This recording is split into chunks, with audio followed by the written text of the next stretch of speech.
favor, Vitor. Boa tarde a todos. Muito obrigado aqui pelo deputado Vicentinho proporcionar, né, essa audiência pública que a gente pode estar reunindo aqui essas categorias que, na verdade, passaram por histórias muito parecidas, né? A privatização que a gente viveu durante o governo Fernando Henrique Covas. E eu acho assim, nós temos uma história de lutas, né? Os bancários e os eletricitários, tenho certeza, estiveram aqui, né, durante todo aquele momento, fazendo grandes mobilizações. No Banespa, nós ficamos por 6 anos discutindo a questão da privatização, e o banco, depois desse prazo, acabou sendo comprado pelo Banco Santander, né? Que comprou uma empresa, um banco com uma capilaridade no maior centro econômico do país. Ele não comprou qualquer coisa, ele não pagou, né, certamente, o valor que esse banco deveria ter sido vendido, se nós defendíamos a não venda, mas o banco pagou muito menos do que esse banco valia. É importante que se diga que, desde a privatização até hoje, a Marcinha, que é nossa economista, fez um levantamento, nós temos, fazendo 23 anos de privatização, o banco já lucrou 220 bilhões em dinheiro atualizados de lucros. Tá certo? Gente, é muita coisa. São 10 bilhões por ano, desde a compra do banco.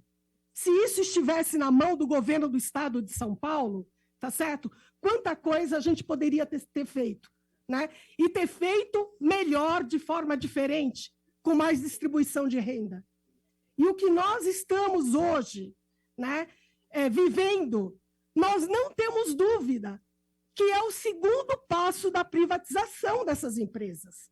Eles compraram essas empresas, né, acumularam todos esses lucros e agora estão se desfazendo dos direitos dos trabalhadores oriundos dessas empresas, né? Então, nós não temos dúvida que a nossa luta é a mesma e a nossa luta ainda é uma sequência dessa luta, tá certo? Agora, eu acho importante também ressaltar, viu, Vicentinho, que nós só estamos aqui hoje porque nós elegemos o governo Lula. Isso é importante que a gente diga. Nós não podemos esquecer que, se não fosse isso, tá certo? A nossa luta aqui seria quase impossível. Porque se a gente está conseguindo algumas vitórias, inclusive na Previc, suspendendo o processo, pode não ser da forma que nós queremos, né? Isso só está sendo possível porque nós elegemos o presidente Lula. Se nós não tivéssemos eleito, nós estaríamos numa situação que nós não teríamos. A nossa luta, nós íamos continuar lutando, porque é do nosso espírito a luta, mas a nossa luta seria muito mais difícil. Então, agora, nós entendemos também que é importante a gente estar junto, porque a gente elegeu o governo Lula, mas nós não elegemos o Congresso Nacional, tá certo? Nós temos muita dificuldade na base do governo e a gente sabe o quanto esse governo está infiltrado com gente do governo anterior, né? E nós temos que fazer a nossa parte, mobilizar, cobrar, tá certo? Fazer as nossas mobilizações, os nossos atos, para mostrar o que é que nós queremos. Nós não podemos deixar isso só na mão do governo. Eu acho importante dizer isso, porque nós temos essa responsabilidade também, e futura, porque o ano que vem tem eleição.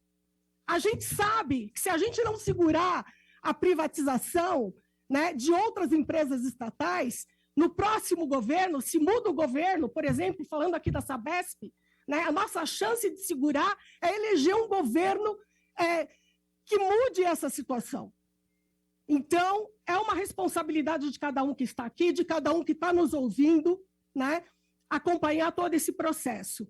E dizer, né, que o governo fez um projeto, né, e durante o governo de transição, E esse projeto tem que ser respeitado nesse grupo de trabalho da Previc.